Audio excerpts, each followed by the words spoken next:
Traders, just want to put together a quick little video of a summary and kind of a study guide-ish thing for your test on Monday. We have asked y'all to do so much work in terms of consumption, in terms of farming, in terms of food, in terms of so much. And so what we're throwing together for you right now is a little bit of discussion, something to chew on in terms of water scarcity, immigration, and oil. So y'all read and or are reading about water scarcity in the world, and there's the flick right here about water scarcity that says it's not just a third world thing. We are experiencing it. The first 3 minutes of this video explain to us that water scarcity is happening here in the United States in places like Colorado, Utah, Arizona, Nevada, and California. And this water scarcity issue is having a very big impact on the Colorado River and Lake Mead and the Hoover Dam. And we're starting to see that in Colorado, man, these water shortages are becoming huge because, well, 70% of the Colorado River goes to agriculture, farming. And if they don't produce the crops, we don't get to eat them. That's 40% of America's crops. Urban sprawl has hurt Utah. Places like St. George, Utah, and other cities that are in the southern part of Utah are growing at a rapid rate. And if they're growing, they're using water. And so if they're using water and they're growing larger, then that means there's less water for Nevada and for Arizona and for California as the river runs through Utah to get to those states. We also see that if the water levels drop too low, there's not enough hydroelectric power that can be generated. The water has to go through turbines to generate electricity. If there's no water, there's no turbines that are turning, there's no electricity, and millions of people will miss out on some of that electricity that they need. And so energy consumption is going to have to drop in order for them to figure out where are we going to get this electricity from. Heating and cooling homes, etc., using basic appliances. Farmers now are getting so desperate because they can't grow crops. They're selling their land to solar farms so that way energy can be created because they're losing the ability to farm. They don't have enough water to grow crops. In some cases, some farmers are selling up to 40% of their farmland, so that way energy companies can put solar panels in. They can get some financial kickback at the end. They make money off of it, and then they have electricity and energy to power what they need, but they lose out on farming, but they're making the money selling the land. There are states that are fighting each other.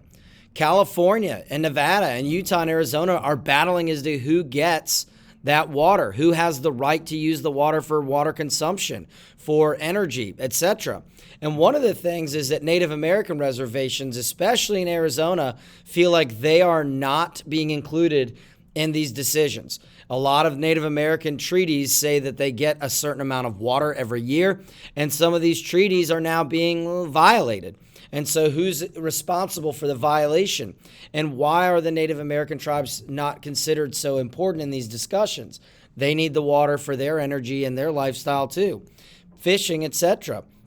So we see that water scarcity, even though only 2.5% of the water in the world is fresh water that we can drink, we need to find a way that we can sustain life with this water. So water consumption is becoming big. The more we consume, the less there is to go around. And there's only a finite amount of water out there. So that's a big deal when it comes to our idea of water scarcity. So we have to think that water scarcity is not just a third world thing. It absolutely affects the first world. And it could affect up to $1.8 trillion worth of economic activity because businesses can't farm, so they can't sell crops. They lose money. Electric companies can't generate electricity. They lose money. Air conditioning systems won't have the ability to cool homes and cool buildings. They lose money. We're talking trillions of dollars here. So let's take a look at immigration versus emigration. Okay, emigration with an E is going to one place. Immigration is are people coming from that place. Now, the world is built on immigration.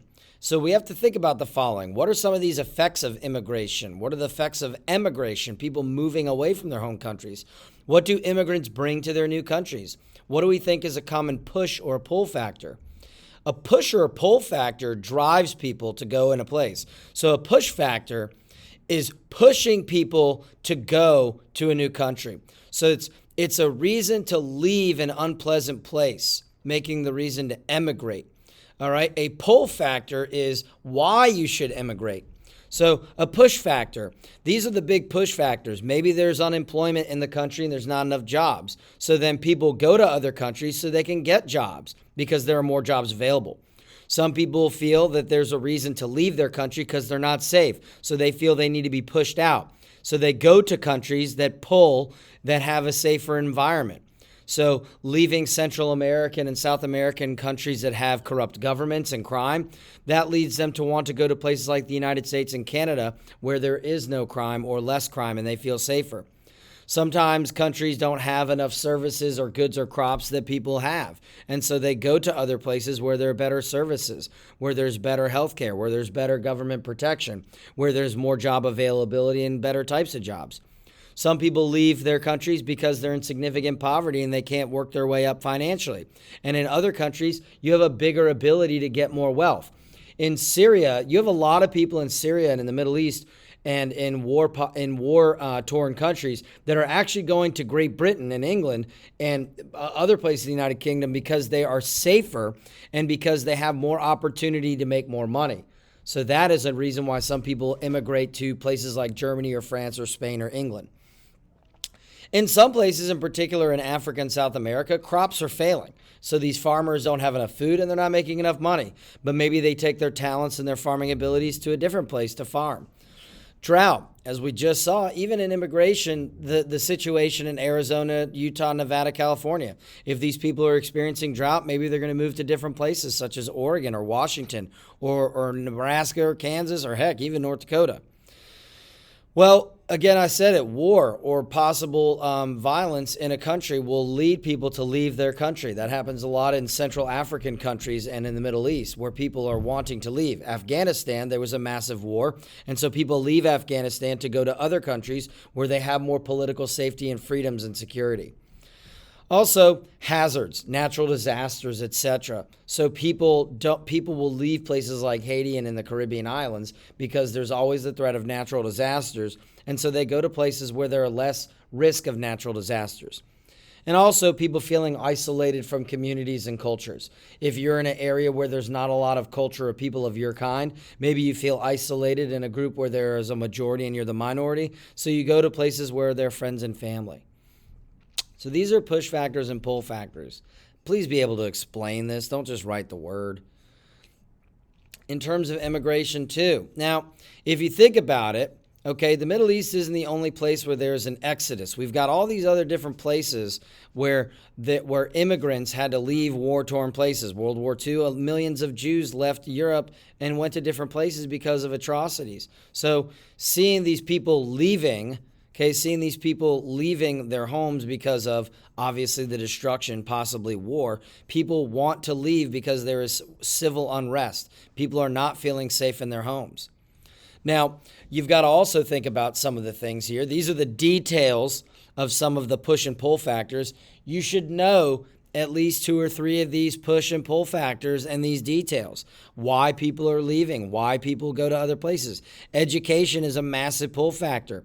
People come to the United States, people go to colleges in Europe, people go to colleges in South America so they can get an education, so that way they can financially move up on the food chain. So that way they can have a better quality of life. So living a better life because you have more acceptance of these things. Now, there are some economic policies here too. As immigrants move, well, they have to pay taxes. But some who illegally migrate don't pay taxes because they're quote unquote under the radar. So some taxpayers don't like this because immigrants sometimes get the benefits of our tax money, but they don't have to pay taxes. So our taxes are paying for them to receive certain government benefits, but they don't actually pay the taxes. We also see massive cultural changes. As people leave an area, well, they're taking their culture with them. And so if you live in a largely Hispanic area in South America and you then move to North America, say somewhere in Canada, you are leaving your old neighborhood and old cultural area behind. And then when you go to a new area, you are trying to bring that culture with you. You're trying to ensure that the new place where you go still has some of that cultural presence that you want, celebrating certain holidays, speaking a certain language, having a sense of familiarity. Now, also what immigrants do, they actually bring a lot with them. They bring new foods. They bring new cultures. They bring new languages. They introduce holidays to American life. They bring over with them different music, art, and stories. And immigrants create new neighborhoods and bring with them cultures that other people want to experience. Okay? I love Cuban food. And so there's an area in Atlanta where there's a high Cuban population. I enjoy going to that area and enjoying and appreciating their culture by enjoying their food. So that's something they bring to the United States. However, when you leave your country, we see something called brain drain. The economy of a country can lose workers and consumers. When doctors or engineers or other people, especially educators, leave their country, then that country loses those people and their jobs, and they lose that income, and they lose those people spending. And so it's called brain drain, where well-educated people leave a country to go to other countries, and so that country doesn't benefit from well-trained professionals and doing better. And so then other countries gain these people because they gain well-educated people. Most cases, immigrants that go to another country are not as well-educated as those who stay in the country because they're obviously seeking a better life. We also see brain drain, and we also see immigrants moving to other places that actually hurts workers. The more immigrants that move into a country, the less likely there's going to be an amount of jobs or workplaces that you can go. Now, immigrants generally have low-skilled jobs, and generally people who live in the countries where immigrants are going to don't want to work in those low-paying jobs. But immigrants who are desperate or immigrants who need money are willing to take that risk of working a low-paying job than people who are already living in that country who think that there is a better job available. So immigrants, that's why immigrants generally take lower paying jobs, because they need and or will do what is necessary for them to economically and socially survive. We also see that, well, as immigrants move to countries, well, the community changes. We see that sometimes the culture of a country is different. Great Britain and England, they don't necessarily, or they're not welcoming as many of these immigrants anymore because they're starting to see that their history, their culture, their way of life is changing as more immigrants come in and change that. And some people feel what's called a nativist movement. They feel like their native culture is being changed. We also see, just to give you some more, that goes to oil, my apologies. We also see that sometimes immigrants going to a country have much benefit because they also have to spend money. So even though they make low-paying wages, they still spend that money, which helps the economy. So it's a double-edged sword. So you got to think of pros and cons of immigration. Also, immigration, sometimes immigrants that don't have a lot of money resort to crime. And so there's crime that goes across borders. Sometimes illegal activity goes across borders. Illegal immigration has a big drain on the economy and drains countries because those people aren't legally responsible for technically helping the economy. They don't pay those taxes that we need to make things happen, like public schools. To shift gears, we're going to look at oil. I just think this chart's interesting because of the production of companies, and then you look at the consumption of companies. If you take a look at it, it doesn't necessarily mean that those that produce the oil are the ones that are using the oil. And the big thing is, oil and natural gas are needed to produce energy.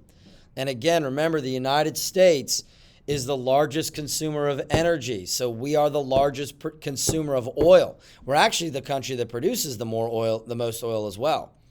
Now, in terms of oil, when you're reading through this, I want you to understand, yes, it's a non-renewable resource. So we're eventually going to run out. Don't worry, not in your lifetime. And because of that, we need to look at renewable resources. So because oil will eventually run out, our reliance on oil is setting a precedent for mankind that we will run out of something we need. So we need to think about renewable energy, solar, wind, and geothermal, okay? Water power as well. Now, I want you to think about this too. Geography and geology of oil is important because we literally have to drill for oil. We have to create pipelines for oil. Mankind has a negative impact on the environment to get oil. And we have to turn crude oil into gasoline, which means we are polluting the environment and we're wasting parts of that oil and dumping it. So that's a negative impact on oil. However, some countries are getting super wealthy because they have this oil money. Some of these countries here are not financially well off without oil, but oil has helped these countries make a lot of money economically and have helped the world because now these countries have that money, they can trade and they can buy goods. So oil does help these countries that luckily sit in an area where there is oil, so that way they have oil and they can sell it and trade it. But oil is not distributed equally. As you're going to read it, just because a country has a lot of oil, that doesn't mean they're going to have a lot of oil, and they're also going to sell that oil to the highest bidder. So poorer countries don't get access to this oil because they don't have the money to buy it. And then oil does create a lot of wealth in some places, but at the same time, oil doesn't go to everyone. It has made people that are better off. It has improved the quality of life. It has brought in a larger GDP. It has increased the amount of money an economy and a country has. But again, it doesn't go to absolutely everyone. In Qatar and the United Arab Emirates, you have the filthy, stinking rich, but you also have the poorest of the poor. So when you read this, I want you to think about that. And that oil has not helped everyone because they are still people that live third world lives in oil-rich countries. And also to think about this, the price of oil and how that impacts people. Obviously, as oil increases price-wise, some people can't afford it as much, and then these countries make billions of dollars. The big three of Chevron, Citgo, and BP made $47 billion last year in profits, which is crazy to think because oil prices have gone so high. So why are we allowing these companies to make that kind of money? Also thinking about controlling the price, and then also, oil importation also can lead to fighting over oil, can lead to fighting over the land, as you read in this instance. So I want y'all to be able to think about that. Think about some of the pros and cons of oil. Think about the pros and cons, pull and push factors for immigration. And then also think about water scarcity and how water scarcity has an impact on the United States and the world. I hope this video helped y'all get a better understanding. And remember, you have a test, and this stuff is fair game. Have a wonderful rest of the day, and we'll see y'all at school.